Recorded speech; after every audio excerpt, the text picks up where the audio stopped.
What is up, risk takers? Today I am playing the Australia-New Zealand map. I have never played this map before, so this is a first look. We're playing Risk Global Domination. My usual settings apply: 60-second turns, expert AIs, balanced blitz for rolls, no novices, no fog, no blizzard.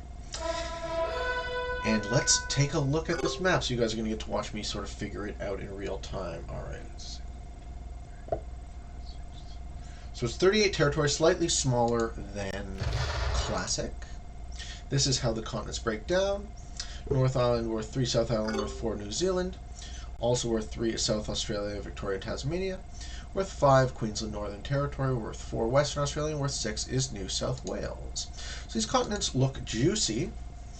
And right away the AI gets a continent that they won't hold because yellow will likely break. I am connected in the middle, so maybe I go for Northern Territory. It's worth 5. That's a lot considering it's only 1, 2, 3, 4, 5 territories. I wonder why Northern Territory is so valuable.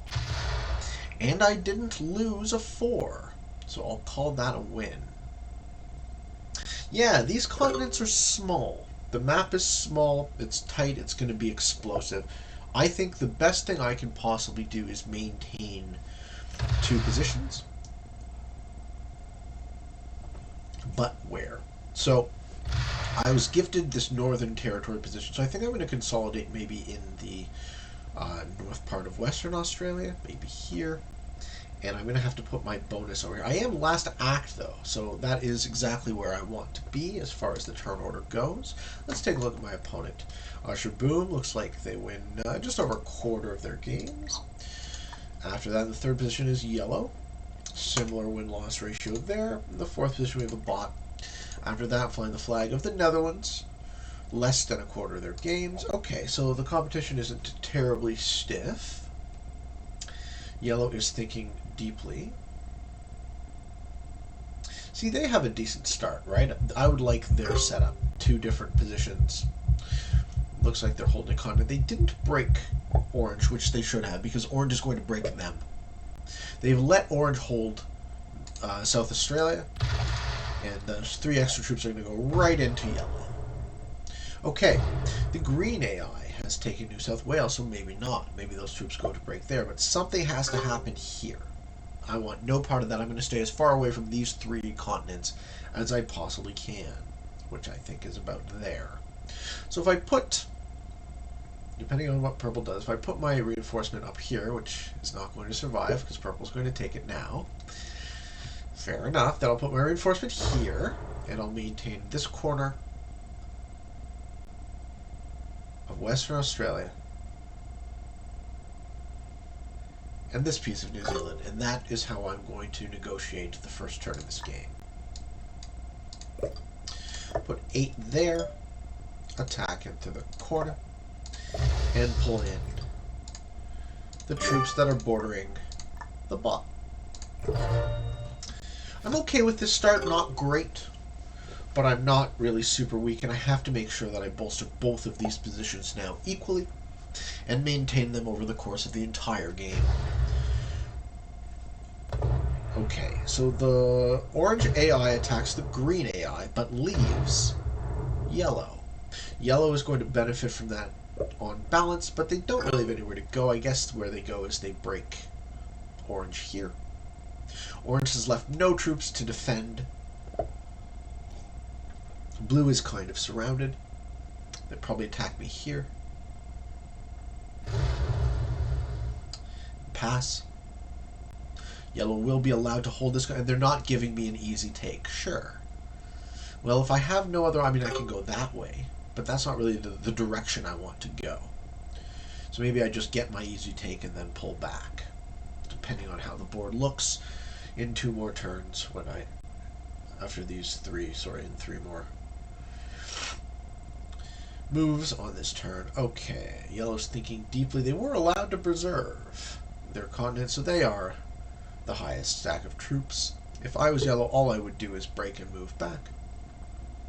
Make sure that I have a lot to hold here. I would just consolidate these 3 into 1 position.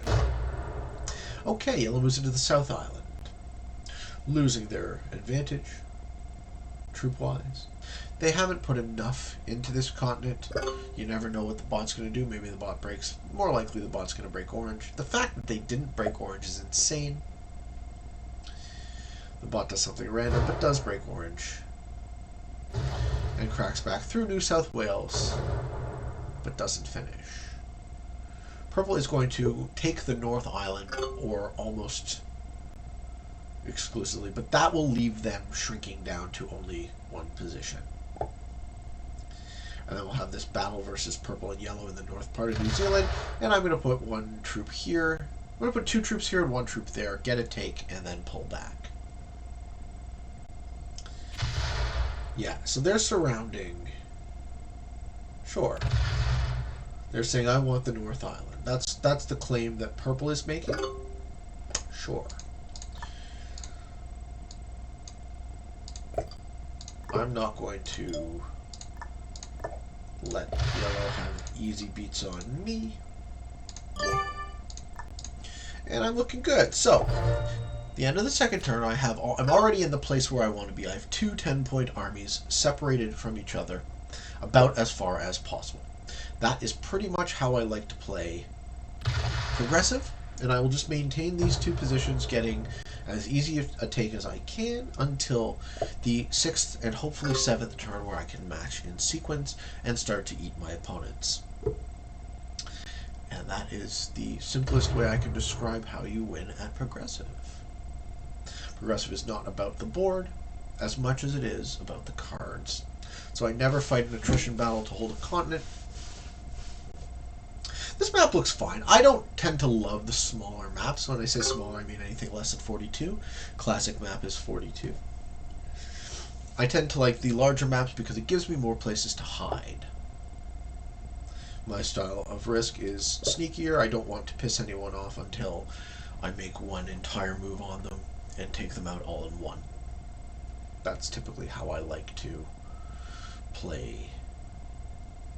I will not be baited by blue into moving.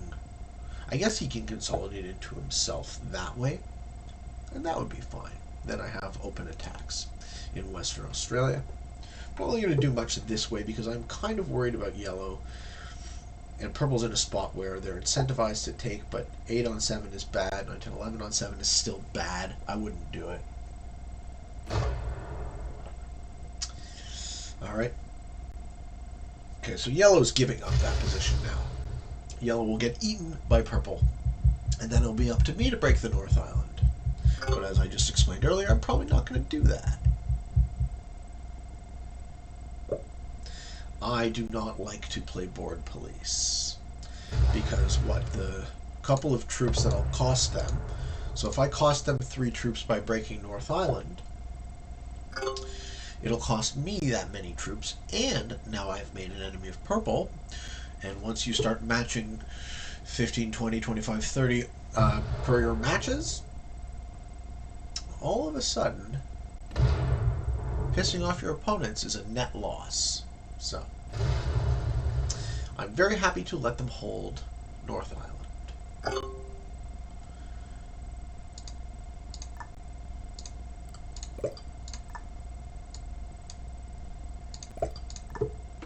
Let's put 1 extra on the territory I plan on attacking. I could have broken them. They see that I could have broken them. This is the least offensive move I could have possibly made. I'm kind of showing purple that I don't want to be in their way.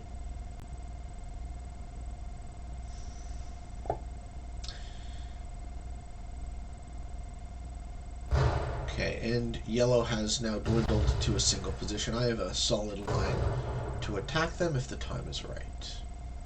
But they are holding a continent, so they're reinforcing more than me. I'm losing less.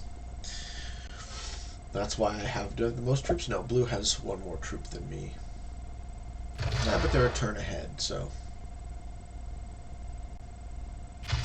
And blue completes the Northern Territory, triggering hopefully the orange AI to break them. Pull it in. Cool. I like how this game is shaping up. So I can appear to be as far out of everyone's way as possible. Because everyone's gunning for continents except for me. The green AI is dwindled to 11. It's possible that they're the fish. So I don't like taking out a player in the first matching sequence because those cards are so valueless. But if it suits me, maybe it's better for me to bolster all 3 of my troops on this and get my take there next turn, leaving me in a position to either move in on yellow or green, who are both on this side of the center divide that I'm not going to break.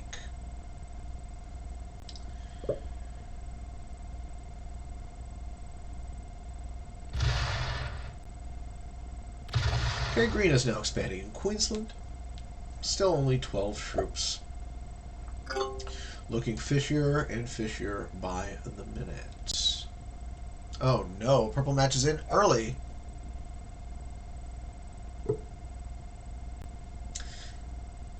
But it looks like they're thinking defensively, which is fine by me. The other reason I never really try to take continents is I'm not particularly interested in guarding them. I want my armies to be large and mobile. Gets an easy take on me. It's fine by me. I like it. So what I'm going to do is I'm going to put 3 troops here, but I'm going to get my take in Western Australia. And now look, I'm about as far away from everybody as I possibly can be as we move into the 5th turn. So I know purple's already matched, so I'm not really worried about losing this 13. I'm not breaking them, so I'm not really pissing them off. Okay, yellow loses a piece. Yellow's down to 3 territories, 21 troops. Do they match in? Because 5 cards might be worth my while. So I have a match. It's worth 6.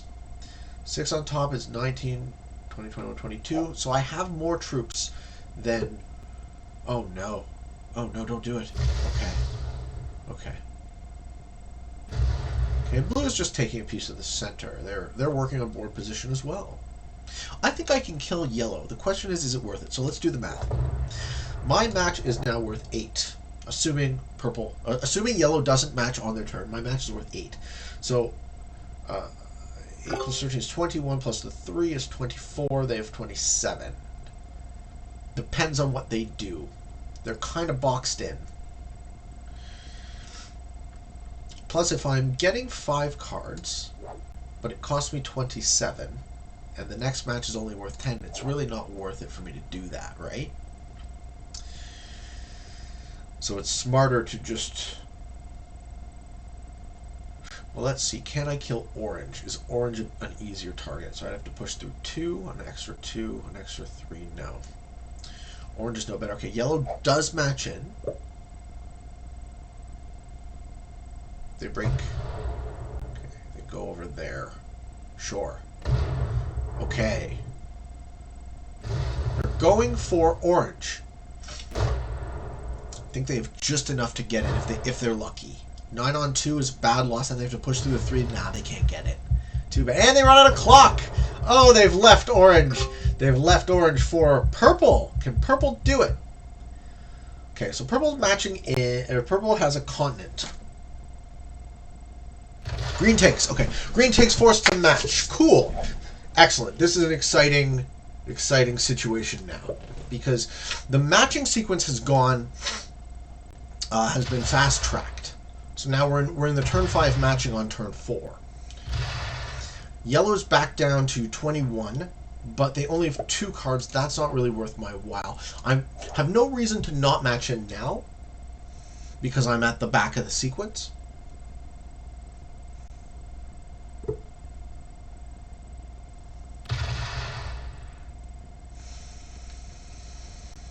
Okay, purple removes blue's exclave. And blocks me from escaping the South Island. Alright, purple has 34. I have to match in now or else I get eaten. But I actually don't think I do much.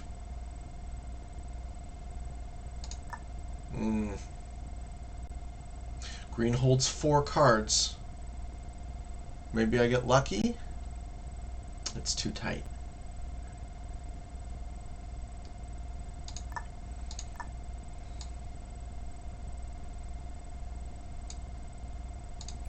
It's too tight.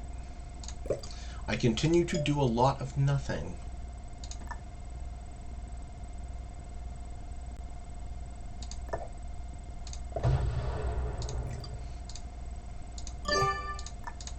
I really try my best not to be threatening to purple, but it's kind of hard when we're the only two left in New Zealand.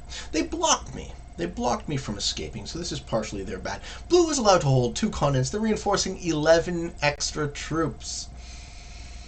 Should be enough to take out green if they do it properly, but they're not. They're guarding. They're guarding. Okay, green holds New South Wales. New South Wales worth 4? Worth 5. Sorry, Queensland. Green holds Queensland. Okay. It was really close for me to be taking out green there. I wanted those 4 cards, but was not to be.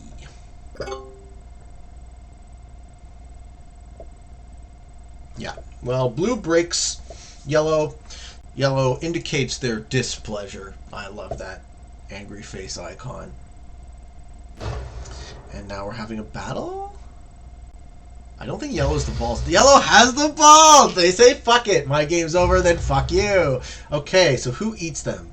I do. I don't think purple can.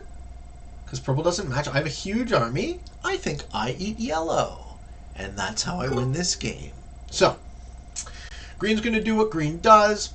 Purple's going to do something inconsequential. Because they have 2 cards and not 3. And I'm in the spot to eat yellow because I have them surrounded. Okay, green breaks blue's other continent. This is why you don't guard. Because look where I am. I am just lined up. Perfectly lined up now to win this game. So it's not about the board. It's about the cards. It's good to know. I think the difference between fixed cards and progressive cards is the most fundamental difference.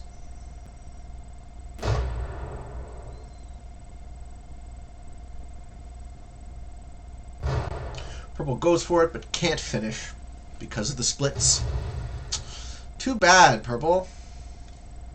Made it easier for me. Thanks. Good game. And you guys are fucked.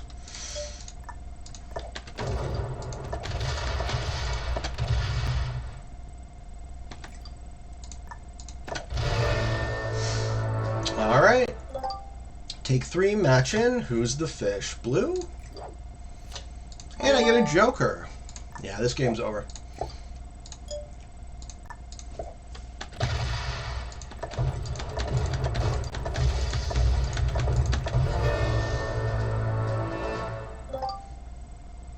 Just like that.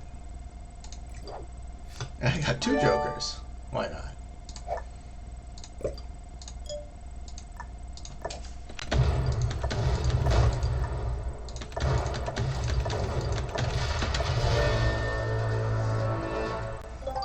And that's the way the cookie crumbles.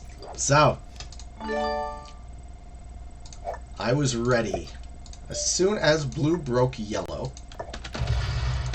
I had positioned myself properly to pay off any battles that my human opponents got involved in, and then the board just explodes. Cool. I like this map. I don't know if I'm going to play it a lot because of its size, but it's a fun little wrinkle. I hope you guys enjoyed this video. So, defeating 2 beginners and an intermediate in yellow. Intermediate who saw red and lost the game for everyone because of it. Hope you guys enjoyed that video. I hope you found some of it interesting and informative. And until next time, for all of you on the path to world domination, good games and good luck.